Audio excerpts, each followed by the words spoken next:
पत्रकार परिषदेच्या निमित्तानं मी स्वागत करतो। आपल्या सगळ्यांना देखील दीपावलीच्या मनपूर्वक शुभेच्छा देतो आणि आपल्या मार्फत महाराष्ट्रातल्या जनतेला महायुतीच्या सरकारतर्फे माननीय शिंदे साहेबांतर्फे देवेंद्रजींतर्फे दादांतर्फे देखील दीपावलीच्या शुभेच्छा देतो।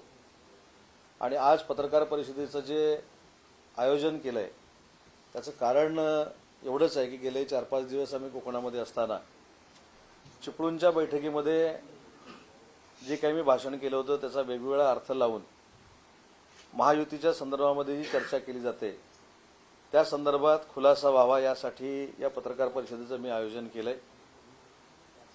कोकणामध्ये विशेषतः सिंधुदुर्ग असेल, रत्नागिरी असेल, रायगड असेल आणि अन्य परिसर असेल या ठिकाणी आम्ही प्रामुख्याने काम करतो आणि काम करत असताना स्थानिक स्वराज्य संस्था या महायुतीकडेच असाव्यात ही प्रामाणिकपणाची इच्छा माननीय एकनाथ शिंदे साहेबांच्या नेतृत्वाखाली आमची सगळ्यांचीच आहे। परंतु हे करत असताना ज्यावेळी चिपळूणमध्ये शिवसेनेच्या पदाधिकाऱ्यांची एक बैठक झाली त्या बैठकीमधनं अनेक पदाधिकाऱ्यांनी काही स्थानिक मुद्दे मांडले आणि स्थानिक मुद्द्याच्या अनुषंगाने मी सांगितलं की माननीय शिवसेनेचे मुख्य नेते एकनाथ शिंदे साहेबांची भूमिका स्पष्ट आहे। आपल्याला महायुती करूनच निवडणुका लढवायच्या आहेत आणि स्थानिक स्वराज्य संस्थेवर महायुतीचा भगवा फडकवायचा आहे। हे सांगत असताना मी हा देखील दाखला दिला की 2 दिवस अगोदर माननीय शिंदे साहेब ज्यावेळी रत्नागिरी जिल्ह्याच्या बूथ कमिटीच्या प्रमुखांच्या मेळाव्यासाठी उपस्थित होते त्यावेळी देखील शिंदे साहेबांनी ही भूमिका मांडली होती की आपल्याला महायुतीनंच लढायचं आहे। परंतु स्थानिक पातळीवरची नवीन मित्रपक्षामध्ये आलेली जी मंडळी आहे त्यांनी ज्या पद्धतीने एक वातावरण तयार केलेलं होतं त्या वातावरणावर न बोलताना कार्यकर्त्यांशी संवाद साधत असताना मी असं म्हटलं की महायुतीनंच आम्हाला लढायचं आहे।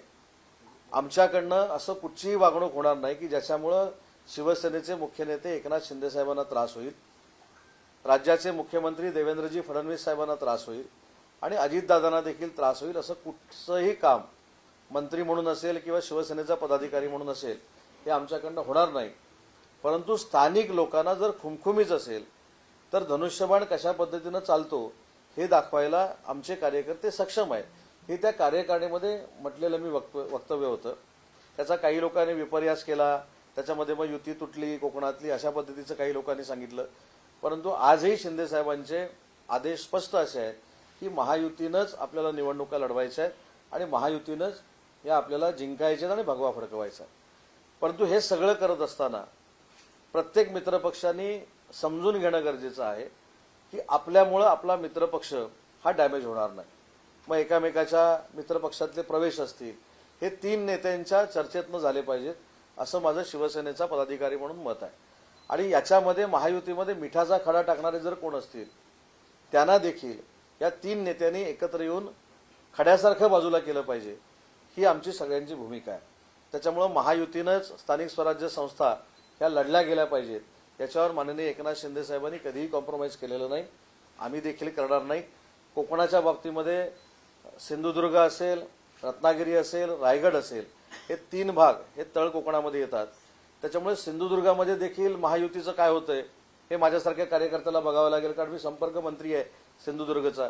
आणि सिंधुदुर्गामध्ये ज्या पद्धतीनं फॉर्म्युला ठरेल, ज्या पद्धतीनं सिंधुदुर्गाच्या महायुतीच्या वाटपाचा फॉर्म्युला असेल किंवा त्याच्यामधल्या ज्या काही घडामोडी असतील नक्कीच त्याचे पडसाद रत्नागिरीमध्ये देखील उमटणार आहेत।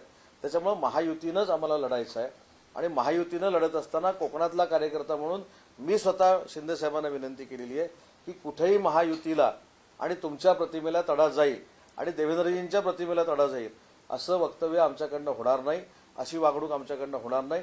परंतु तीच भूमिका सिंधुदुर्गामध्ये असली पाहिजे, त्याच सन्मानानं सिंधुदुर्गामध्ये युती झाली पाहिजे, त्याच सन्मानानं रत्नागिरीमध्ये युती झाली पाहिजे, तसंच रायगडपर्यंत आलं पाहिजे ही स्पष्ट भूमिका मुख्य नेते म्हणून आम्ही सगळ्यांनी मिळून एकनाथ शिंदे साहेबांकडे मांडलेली आहे। आणि म्हणून ते जे भाषण केलं त्याचा विपर्यास करण्याचा काही लोकांनी जो विरोधकांनी प्रयत्न केलाय त्याला कुणीही बळी पडू नये, तो गैरसमज पसरू नये यासाठी आजच्या पत्रकार परिषदेचं मी आयोजन केलंय।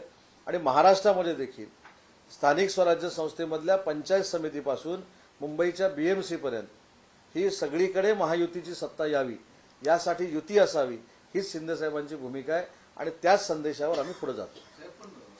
2-3 दिवसानंतर एवढं का, कारण गेल्यानंतर बावनकुळेंना ज्यावेळेस आम्ही विचारलं होतं, बावनकुळे साहेबांची अशी प्रतिक्रिया आली होती की बाबा महायुतीमध्ये एकमेकांच्या विरोधात डॅमेज होईल स्वरूपाची भूमिका मांडली असं मत आहे. आणि ते 2-3 दिवसामध्ये काहीतरी बैठक तुमच्या समन्वय समिती सगळ्या सदस्यांच्या घेतली आणि यापुढे जर अलायन्स करायची नाही तरीही तो सूर मुख्यमंत्र्यांचा पण आणि आता बावनकुळे भाजप किंवा शिंदे साहेबांचा पण होता, पण तरी देखील इतकं की बाण घुसेल वगैरे इथपर्यंत तुमच्याकडनं स्पॉन्टेनियसली का?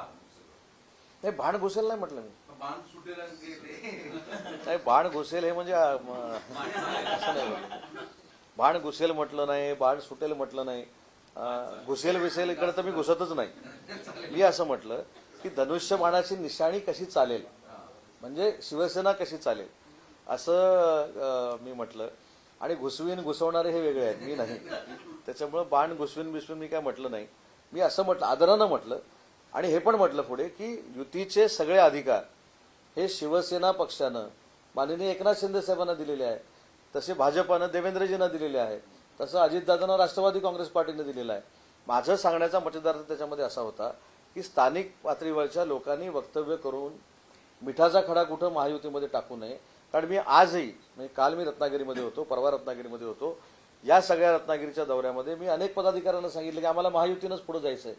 परंतु ते जे काही भाषण केलं गेलं, आता सोशल मीडिया देखील एवढं प्रचंड प्रगत झालेलं आहे की त्याच्यामध्ये अल्ट्रेशन झालं की असं बोललो, मी असं काही बोललो नाही. आणि शेवटी माझं वाक्य असं होतं की उद्या मी जरी उद्योगमंत्री असलो, मी जरी शिंदे साहेबांबरोबर एक सहकारी म्हणून काम करत असलो, तरी सुद्धा युतीचे निर्णय घेण्याचे अधिकार हे शिंदे साहेबांना आहेत. त्याचा आम्ही बोलून काहीच उपयोग नाही, हे देखील मी सांगितलं.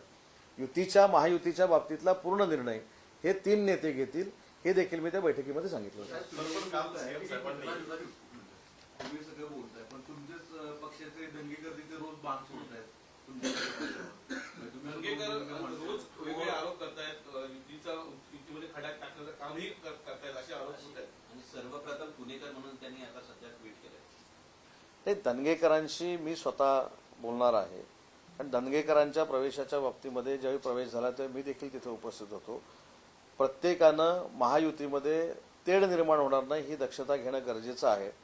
नक्की दंगेकरांच्या बाबतीमध्ये काय झालेलं आहे, मी तर आता सणाच्या निमित्तानं कोकणामध्ये होतो, परंतु मी स्वतः शिंदे साहेबांची चर्चा करेन. वेळ पडल्यास मी पुण्याला जाऊन देखील दंगेकरांची भेट घेईन, कारण ते आमचे सहकारी आहेत. परंतु माझी त्यांना देखील एक विनंती आहे की भाजप, शिवसेना आणि अजितदादांची राष्ट्रवादी काँग्रेस पार्टी ही महायुती आहे.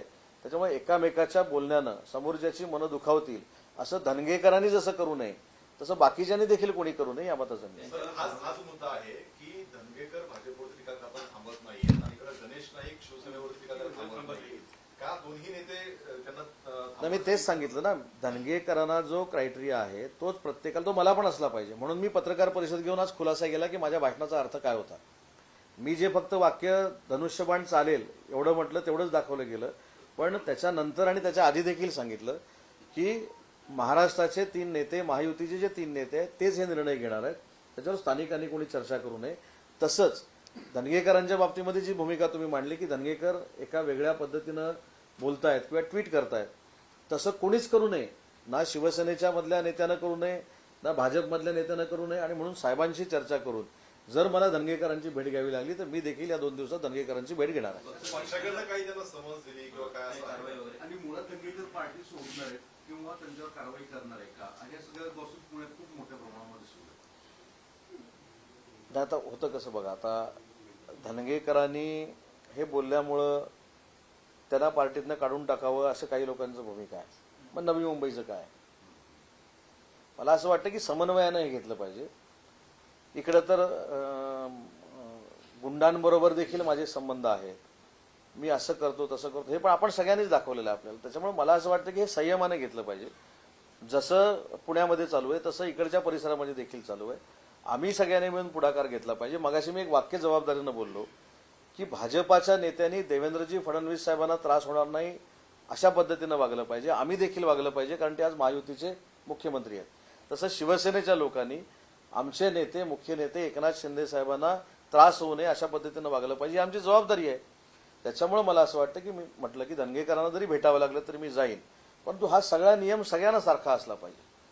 आज शिंदे साहेबांनी तर स्पष्ट सांगितलेलं आहे की युतीच्या बाबतीमध्ये चर्चा स्थानिक पातळीवर होईल, जिल्हा त्याच्यानंतर विभाग पातळीवर होईल किंवा राज्य पातळीवर साहेबांच्या नेतृत्वाखाली होईल. हे साहेब निर्णय घेणार आहेत. त्याच्यामुळे या बाबतीमध्ये मला देखील माहिती नाही युतीच्या बाबतीमध्ये, पण युती करायची आहे एवढंच मला माहिती आहे. त्यामुळे युतीचे वेगवेगळे संदेश हे पदाधिकाऱ्यांकडनं कार्यकर्त्यांकडनं जाऊ नये या स्पष्ट सूचना साहेबांच्या देखील आहेत. सर असं आहे का तुमचे नवी मुंबईतले नेते बोलतो आमचे धनगेकर बोलतो असं काही स्टिक फॉर टॅटचा हा खेळ सुरू आहे का एकमेकांचा? कारण दोन्ही महानगरपालिका दोन्ही ठिकाणचं थोडंच महत्व आहे. पण मला असं वाटत नाही. धनगेकरांचे विषय आणि त्याला असलेली झालर ही वेगळी आहे, आणि गणेश नाईक साहेबांचे विषय आणि त्यांची जी विषयाची चर्चा होती हा भाग वेगळा आहे. आता तसं बघायला गेलं पहिलं सुरुवात कोणी केली तर ते सगळं तुमच्याच बातम्या काढून बघायला लागतील. कुठच्या तारखेला अगोदर कोणी टीका केली ते टिट फॉर टॅटचा काही संबंध येत नाही. दोन्ही नेत्यांनी समजून घेतलं पाहिजे. आपल्याला जर महायुतीमध्ये काम करायचं असेल, तिन्ही नेत्यांच्या नेतृत्वाखाली काम करायचं असेल, तर आपल्या वक्तव्यानं दुसरा पक्ष नाराज होणार नाही किंवा आपल्या नेत्याला कुठं त्रास होणार नाही ही भूमिका आमच्या लोकांनी पण घेतली पाहिजे. साहेबांच्या नेतृत्वाखाली, शिंदे साहेबांच्या नेतृत्वाखाली काम करणाऱ्या लोकांनी आणि भाजपा आणि राष्ट्रवादीच्या लोकांनी देखील घेतली पाहिजे. भाजपचं नेतृत्व कमी पडलं का गणेश नाईकांना या सगळा आरोप थांबवायला किंवा करायला? मी असं अजिबात म्हणणार नाही. देवेंद्रजी अतिशय सक्षमपणानं भाजपचे प्रमुख नेते म्हणून काम करत आहेत. त्यांच्या नेतृत्वाखाली बावनकुळे साहेब असतील ते समन्वय समितीचे सदस्य आहेत, रवींद्र चव्हाण समन्वय समितीचे सदस्य आहेत, मी आहे, शंभूराज आहेत. त्यामुळे आमच्यामुळं मध्ये चर्चा होताना असं कुठेही कटुता निर्माण झालेली नाही. पण अशा वक्तव्यामुळे होऊ नये याची दक्षता, ज्याचा शब्दप्रयोग मी केला की युती बिघडवण्याचं काम सगळ्याच मित्रपक्षातल्या लोकांनी कोण जर करत असतील त्यांना थांबवलं पाहिजे. शासनाच्या बालनाट्य स्पर्धेमध्ये भारतीय हस्तक्षेप होतोय अशी एकंदरीत चर्चा आहे. तुमच्या पत्नीकडे बोट जाते. मला असं वाटतं की तो बालरंगभूमीचा विषय आहे. त्याच्यावर बालरंगभूमीच्या ज्यांनी टीका केली होती त्यांनी स्वतः खुलासा पण केलेला आहे. तर मला असं वाटतं की त्याच्यावर मी आता बोलणं योग्य नाही. त्याचं काय खुलासा बोलत झालं. स्वराज्य संस्था आणि पालिका निवडणुकीच्या पार्श्वभूमीवरती म्हणजे महायुतीतच कुठेतरी कुरघोडी करताना दिसतंय. भाजपाचे, शिवसेनेचे काही माजी नगरसेवक पदाधिकारी यांना फोडतायत, राष्ट्रवादीची फोडतायत. भाजप कुठेतरी तुमच्या पक्षावर किंवा राष्ट्रवादीवर कुरघोडी करते असं वाटतं? मी मगाशी तेच सांगितलं की राष्ट्रवादी काँग्रेस पार्टी असेल, शिवसेना असेल किंवा भाजपा असेल, या काम करणाऱ्या प्रत्येक कार्यकर्त्यानं, पदाधिकाऱ्यानं हे समजून घेतलं पाहिजे की आपल्या वक्तव्यामुळं, आपल्या एखाद्या स्टेटमेंटमुळं, आपल्या एखाद्या वागण्यामुळं आपल्या नेत्याला त्रास होणार नाही. ही भूमिका प्रत्येकानं जर घेतली तर ही कटुताच येणार नाही. पण आजही शिंदे साहेबांची भूमिका शिवसेनेचे मुख्य नेते म्हणून, प्रमुख म्हणून हीच आहे की आपल्याला स्थानिक स्वराज्य संस्था महायुतीनं पुढे जायचं आहे. सर काल मुख्यमंत्र्यांनी बोलताना म्हटलंय की मुंबईमध्ये युती करणार आहे आणि उरलेल्या ठिकाणी सोयीनुसार करणार आहे. तर तुमच्या मतदारसंघामध्ये काय सोय वाटते तुम्हाला? युती जाणं योग्य वाटतंय की व्यक्तीला पाहिजे? आता हे मी काय पत्रकार परिषदेमध्ये सांगू शकत नाही की माझ्या मतदारसंघामध्ये मला काय वाटतंय, माझ्या कार्यकर्त्यांना काय वाटतंय. पण जिल्ह्यामध्ये, सिंधुदुर्गामध्ये असेल, रत्नागिरीमध्ये असेल, रायगडमध्ये असेल, महायुती व्हावी ही आमची प्रामाणिकपणाची इच्छा आहे. तुमच्या खात्याविषयी एक प्रश्न असा होता की आपले विदेशात जाऊन एमओएस होता, गुंतवणूक येते महाराष्ट्रात, पण आपल्या इथले बेरोजगारी आहे ती काही कमी होत आहे. म्हणजे इकडे आपण म्हणतो की एवढे विकास प्रकल्प आपण आणले, रोजगार आणला, गुंतवणूक केली, पण दुसरीकडे बेरोजगारी का कमी होते महाराष्ट्रात? यामध्ये मी आपल्याला एक विनंती केली होती एक 3 महिन्यापूर्वी. आम्ही जशी एक शासकीय कमिटी तयार करतो तशी पत्रकार बांधवांची एक कमिटी आपण तयार करावी. आम्ही त्यांना नक्की एमओयू केलेले प्रोजेक्ट कुठं केलेत, किती बेरोजगारी दूर झाली, कशा पद्धतीनं बेरोजगारी दूर झाली, हे आखो देखा हाल दाखवू. त्याच्यामुळे तुम्ही वेगवेगळ्या पत्रकार परिषदेवर विश्वास ठेवणार नाही. तर तशी तुम्ही कमिटी नेमा. त्या कमिटीला चांद्यापासून बांद्यापर्यंत न्यायची जबाबदारी MIDCची आहे. साधं त्याच्यातलं मूर्तिमंत उदाहरण देतो. गडचिरोलीमध्ये परवा नक्षलवाद्यांनी जे सरेंडर केलं आणि ते ज्या नोकरीत आले ते देखील उद्योग हे MOU मधलेच आहेत. सर, एकीकडे ठाकरेंची आणि मनसेची जवळीक वाटते, त्याच्यावरती काँग्रेसने नाराजी व्यक्त केली आणि काँग्रेसच्या नाराजीवरती संजय राऊत म्हणतात का आपल्याला फक्त भाजपाचा पराभव करायचा आहे, आम्हाला तर पंतप्रधान राहुल गांधीच बनवायचं होतं. नाही, चांगलं ना. स्वप्न मला देखील पडतात. आता तुम्हाला सांगितलं की मला ट्रम्प व्हायचं आहे. तसंच आहे ते. राहुल गांधी देशाचे पंतप्रधान व्हायचे आहेत म्हणजे उदय सामंतला ट्रम्प व्हायचं आहे. त्याच्या पलीकडे काही नाही. मला अमेरिकेचा राष्ट्राध्यक्ष व्हायचं हे मला काल स्वप्न पडले. आता तुम्ही चालवणार का बातमी की उदय सामंत अमेरिकेचा राष्ट्राध्यक्ष होणार? तसंच आहे ते. राहुल गांधी देशाचे पंतप्रधान होणार हे एक दिवा स्वप्न आहे आणि दिवसा पडलेलं स्वप्न आहे. काही अर्थ नाही. शेवटी पंतप्रधान होण्यासाठी देश आपण कसा चालवणार आहोत हे महत्वाचं आहे. आपला सहकारी उपराष्ट्रपती पदाच्या निवडणुकीसाठी उभा आहे. तो उभा असताना रात्रीपर्यंत आपण परदेशात राहणं देशाचं नेतृत्व करू शकत नाहीत.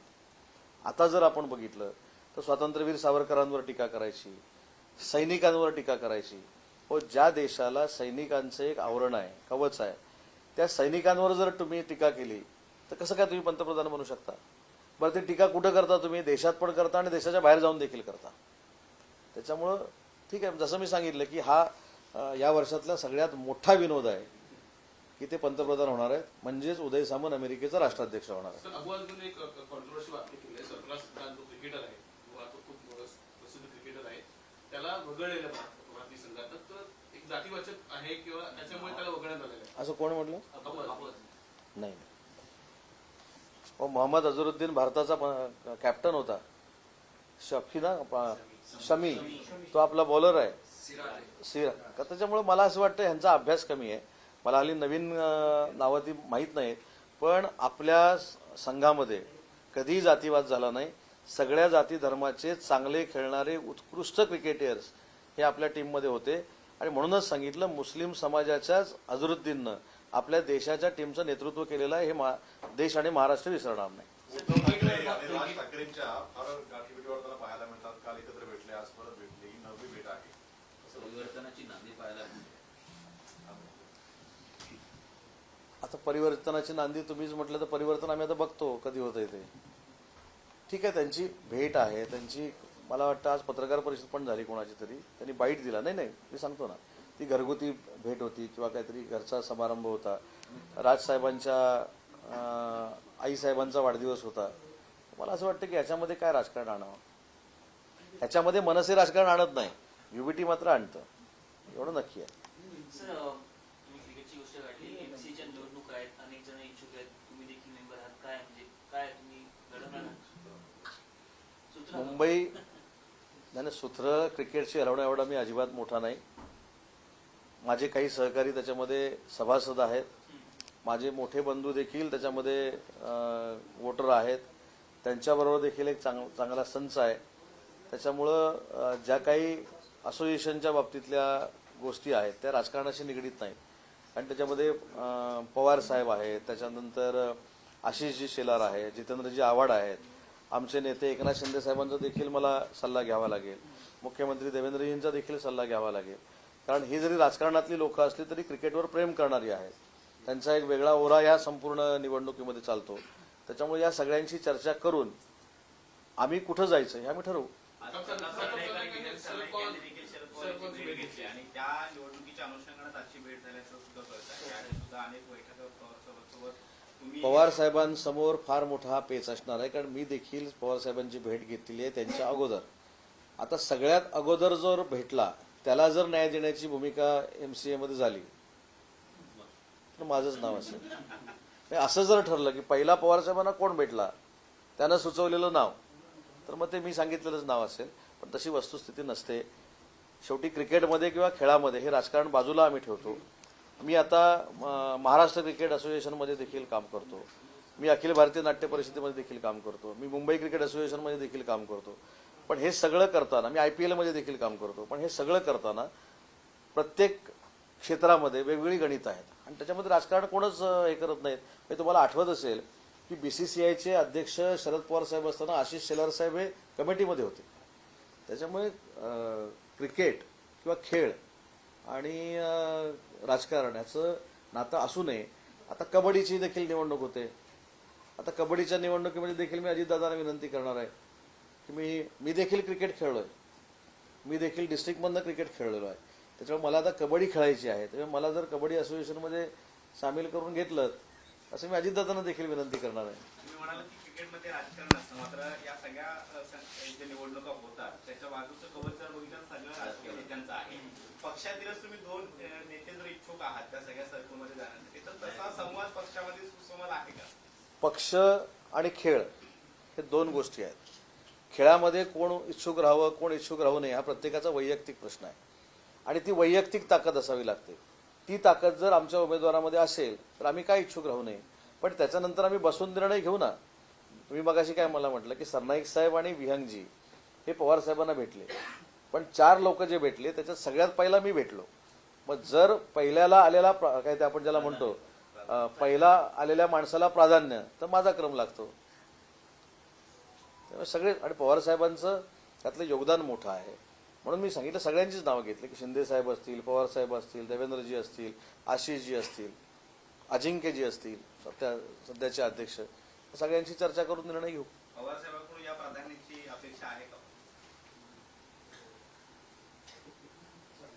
अशी गोष्ट जर भेटून झाली, आनंदाची घडत असेल तर का असणार नाही, असणारच ना. हा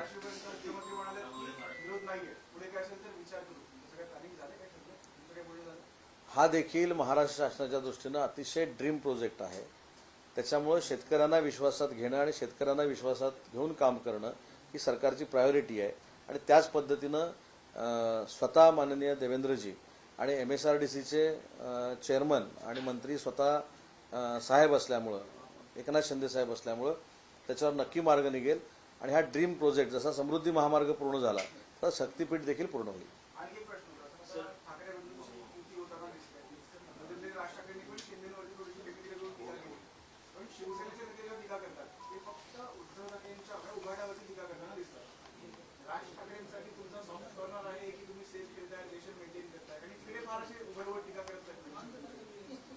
हे बघा, राज ठाकरे ऐका ना, होप्सचा प्रश्न नाही. राज ठाकरे साहेबांची टीका करण्याची पद्धत ही वेगळी आहे, हे आपण बघितली असेल. ते वैयक्तिक पातळीवर येऊन घाणेरड्या पद्धतीने कधी टीका करत नाहीत. मिमेक्री करणं, हे बघा, ते स्वतः कलाकार आहेत, त्याच्यामुळे ते स्पॉन्टेनियसली त्यांच्याकडनं होतं. तर त्याच्यामुळे त्याच्यावर जास्त टीका करण्याची काय आवश्यकता नाही. पण उलट जर बघितलं तर इतक्या घाणेरड्या पद्धतीनं टीका होते, विरोधी बेल्ट जाऊन टीका होते, घाणेरड्या शिव्या घातल्या जातात, त्याला प्रत्युत्तर दिलंच जाणार ना. आणि राजसाहेबांनी तो स्टेटस मेंटेन केलाय.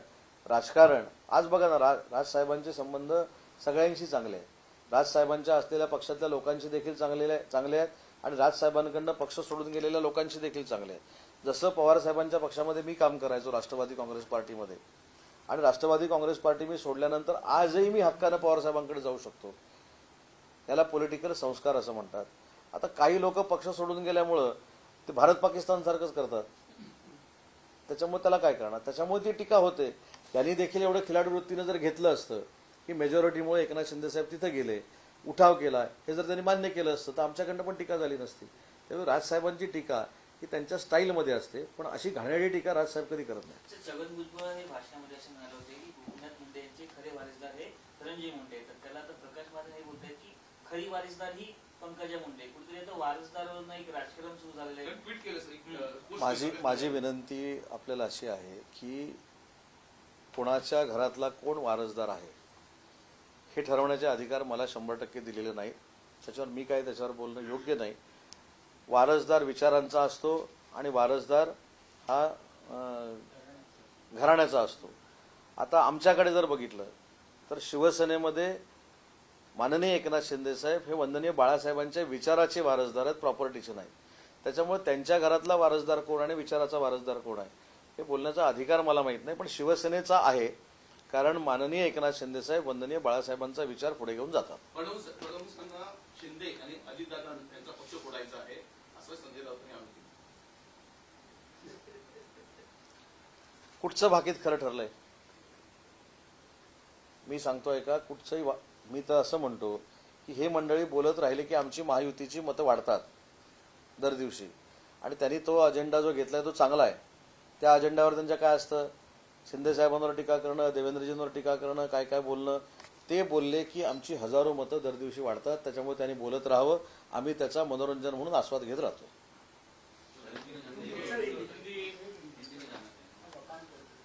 विचारा.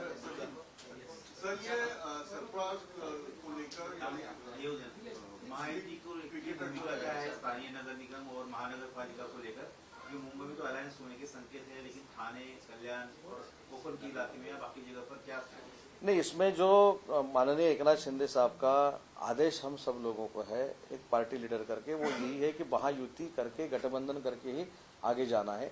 इसलिए माननीय एकनाथ शिंदे साहब ने बार बार यही कहा है कि पंचायत से लेके बीएमसी तक गठबंधन करके ही हम इलेक्शन को आगे जाएंगे। उसमें बीजेपी, हम और अजीत दादा की अलायंस और हमारे मित्र पक्ष इकट्ठा रहेंगे। और मैं दावे के साथ कह सकता हूं कि महायुति का ही भगवा हर एक स्थानिक स्वराज्य संस्था पे लहराएगा, ये हमारा ठाम दावा है। कांग्रेस ने ये कहा है कि मुख्यमंत्री अगर कहते कि 2029 तक मैं महाराष्ट्र में रहूंगा, सीएम रहूंगा, दिल्ली अभी दूर है, तो इसका मतलब उन्होंने एकनाथ शिंदे जी या उनके पार्टी के नेता या उनके वरिष्ठों को ये मैसेज दिया है कि मैं यहीं पे रहूंगा, कोई मेरी कुर्सी पर नजर ना डाले। नहीं, एक तो ऐसा रहता है कि हर एक पार्टी के कार्यकर्ता को ऐसा लगता है कि उनका जो खुद लीडर है वो मुख्यमंत्री बन जाए। अभी देवेंद्र जी ने ये कहने के बाद उसके ऊपर हमारी पार्टी को लेकर हमने बयानबाजी करना अच्छी बात नहीं है, लेकिन हमको 100% यही लगेगा कि हमारे जो नेता है एकनाथ शिंदे साहब वो सीएम बनने चाहिए, और यही हमारी शुभकामनाएं उनके साथ रहेंगे। अभी देवेंद्र जी क्या बोले उसके ऊपर हमने बोलना ही उचित नहीं। अबू आजमी ये करे कि ना वो राज ठाकरे के साथ जाना चाहेंगे, ना उद्धव ठाकरे के साथ जाना चाहेंगे, ना कांग्रेस के साथ जाना चाहेंगे। जिन्होंने तीनों की जो है उनके साथ वो नहीं जाएंगे, दूरी बनाकर रखेंगे। नहीं, एक तो आपने देखा रहेगा कि एमपी के इलेक्शन में जो फेक नैरेटिव सेट किया गया था माइनॉरिटी के बारे में, वो अभी मुस्लिम जो हमारे बांधव है, जो हमारे बहना है, उनको पता चला है कैसा फेक नैरेटिव सेट किया गया था। उनके मतों का राजकारण करके, पॉलिटिक्स करके सिर्फ सूजन आ गई है इन लोगों के ऊपर। ये अभी अबू आजमी साहब को मेरे ख्याल से पता चला रहेगा, इसलिए उन्होंने ये बोला है। साहेब, मराठी फक्त सांगतात की फडणवीस हे 2019 पर्यंत सुद्धा सीएम रचल्याचं नाव सांगतात। हिंदी बोल, एक हिंदी बोल ना। सर, हिंदी में ये क्रिकेट को लेकर काफी विवाद शुरू है। एमआईएम और अबू आजमी कहते कि मुस्लिम लेकर के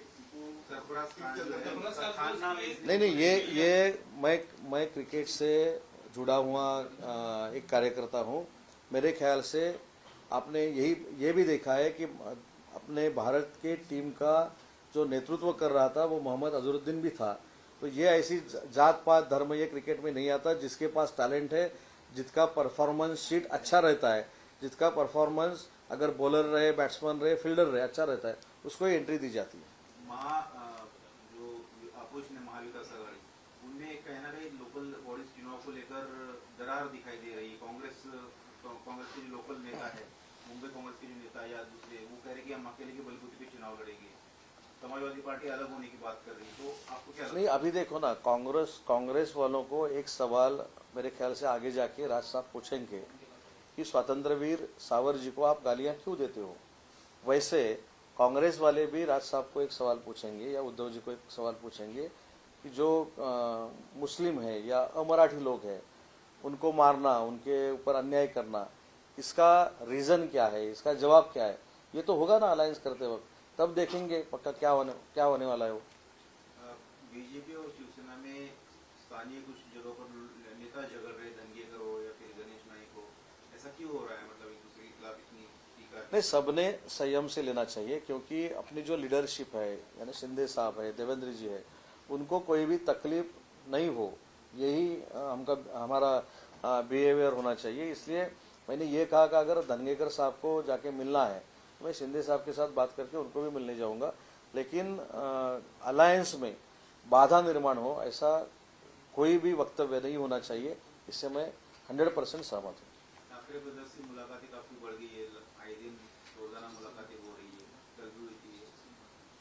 इस मुलाकातों को आप कैसे देखिए? क्योंकि नहीं, उनके ही प्रवक्ता ने जहाँ मेरे ख्याल से डिक्लेयर किया है कि वो जो उनकी भेंट थी, यहाँ विजिट थी उनकी राज साहब के घर में, वो राज साहब की माँ साहब जो है उनका बर्थडे था, इसलिए वो गए थे। वो उससे राजनीति से जुड़ना अच्छा नहीं। एक मौका नहीं है, लेकिन बार बार ऐसे मौके पर वो मिल रहे हैं। आप ही उद्धव ठाकरे की पार्टी इसको अपने का पॉलिटिक्स से, मतलब इसका राजनीतिक फायदा वो लेना चाहती है। नहीं, यूबीटी बार बार उनको कह रही है कि हमारे साथ अलायंस करो, अलायंस करो, अलायंस करो, अलायंस करो। तो वो देखेंगे ना अलायंस करना है नहीं करना है, राज साहब सोच लेंगे। लेकिन कल की जो विजिट थी वो मेरे ख्याल से वो उनकी फैमिली विजिट थी। एक राज ठाकरे और उद्धव ठाकरे एक साथ आ रहे हैं। शिवसेना जो एकनाथ शिंदे की शिवसेना जो है वो मराठी वोटर के ऊपर बड़ी बड़ी जैसे बाला ठाकरे का वार जो ये विचार रखने की चीज है। अगर दो ठाकरे बंधु इकट्ठा आते हैं तो एकनाथ शिंदे की जो शिवसेना है उसको डैमेज हो सकता है, ऐसी बातें भी सामने है। तो कैसे रणनीति? मैंने परसों एक चैनल पे जो आप मुलाकात लेते हो स्पॉन्टेनियस मुलाकात देखी, एक चैनल ने ली हुई थी, अभी वो चैनल का नाम मुझको पता नहीं है, लेकिन चैनल ने ली थी शिवाजी पार्क के लोगों की कि ये अलायंस अच्छी है, ये अलायंस अच्छी नहीं है, आप जो दीपोत्सव देखने आए हैं वो आशीर्वाद देने आए हैं या देखने आए हैं। तो एक वहाँ के जो ज्येष्ठ नागरिक थे उन्होंने जो बयान दिया है उसमें ही सब आया है कि ये मुंबई में महायुति का ही भगवा लहराएगा। उन्होंने वोट जो है वो एकनाथ शिंदे की नहीं, मराठी ज्येष्ठ नागरिक ने ही बोला है कि हम दीपोत्सव देखने के लिए आए हैं, दोनों इकट्ठा आने के बाद वोटिंग करने के लिए नहीं आए हैं। हम जिसको वोटिंग करने वाले हैं हमको मालूम पता है हम किससे वोटिंग करें, लेकिन हम इनको नहीं करेंगे। ये शिवाजी पार्क के लोगों का ही कहना है, मेरा कहना नहीं है। सामंत साहेब, जवळपास ठाकरे बंधूंची ही 8वी ते 9वी भेट आहे, पण पीएमसी निवडणुका किंवा स्थानिक स्वराज्य निवडणुकामध्ये ठाकरे बंधू एकत्रीकरण किंवा मनोमिताच्या ज्या चर्चा आहेत त्या अंतिम नाही झालेल्या आहेत, त्यांची अजूनही युतीची घोषणा होऊ शकली नाही। काय वाटतं महाविकास आघाडीमधला मतभेद याचं उत्तर मी वारंवार दिलेलं आहे। कुणीही किती एकत्र जरी आलं तरी पंचायत समितीपासून बीएमसीच्या महानगरपालिकेपर्यंत महायुतीचाच भगवा फडकणार आहे, ही काळ्या दगडावरची भगवी रेग आहे। एकीकडे दोन्ही भाऊ एकत्र येतात, पण काँग्रेस भूमिका घेतली का मनसेवर आम्ही जाणार नाही अशी काल त्याची भूमिका त्यांनी स्पष्ट केली। नाही, याच्यामध्ये आपण थोडं अजून थांबलेलं बरं राहील। अजून जागा वाटप आहे, याच्यानंतर अजून काही मुद्दे येणार आहेत। एक लक्षात घ्या, आमच्या युतीमध्ये आमच्या तिन्ही नेत्यांची मानसिकता जी आहे ही सकारात्मक मानसिकता आहे। ही देशाला, राज्याला, मुंबईला सकारात्मक दृष्ट्या विकासाकडे देणारी मानसिकता आहे। आणि ह्यांचं कसं आहे बघा, यांचं नकारात्मक आहे, ह्याला होऊ देणार नाही, ह्याला पाडणार, ह्याला झोपवणार, त्याला घुसवणार, ह्याच्या पलीकडे यांच्याकडे काहीच नाही। तेव्हा अजून पुलाखालून भरपूर पाणी जायचं आहे। आपण थोडं वाट बघू, वेट अँड वॉचच्या भूमिकेमध्ये राहू। तुम्हीच उत्तर आम्हाला द्याल की नक्की काय झालंय। फडणवीस 2029 पर्यंत राहण्याची भूमिका मांडताय, राज्यात त्यांचं राजकारण सक्रिय राहील, केंद्रात ते जाणार नाही असा प्रश्न आहे। देवेंद्रजी फडणवीस साहेब हे भाजपाचे एक देशातले फार मोठे नेते आहेत, राज्याचे ते मंत्री आहेत। त्याच्यामुळं मुख्यमंत्र्यांनी एखादं त्यांच्या बाबतीतलं वक्तव्य केल्यानंतर मित्रपक्षाच्या मंत्र्यांना त्याच्यावर उत्तर देणं हे योग्य आहे असं मला वाटत नाही। पण शेवटी मित्रपक्षामध्ये काम करत असताना शिवसेनेचा कार्यकर्ता म्हणून मला काय वाटतं, तर ज्या पद्धतीनं मुख्यमंत्री म्हणून एकनाथ शिंदे साहेबांनी काम केलेलं आहे, भविष्यामध्ये देखील एकनाथ शिंदे साहेब मुख्यमंत्री व्हावेत ही प्रामाणिकपणाची कार्यकर्त्याची भूमिका असते। पण महत्त्वाचा मुद्दा असा आहे की देवेंद्रजींनी मांडलेला जो मुद्दा आहे त्याच्यावर मी बोलणं एवढा मोठा नाही, त्याची उत्तरं तेच देऊ शकतात किंवा त्यांची केंद्रीय नेतृत्व देऊ शकतात। दिवाळीच्या तुम्हाला सगळ्यांना शुभेच्छा।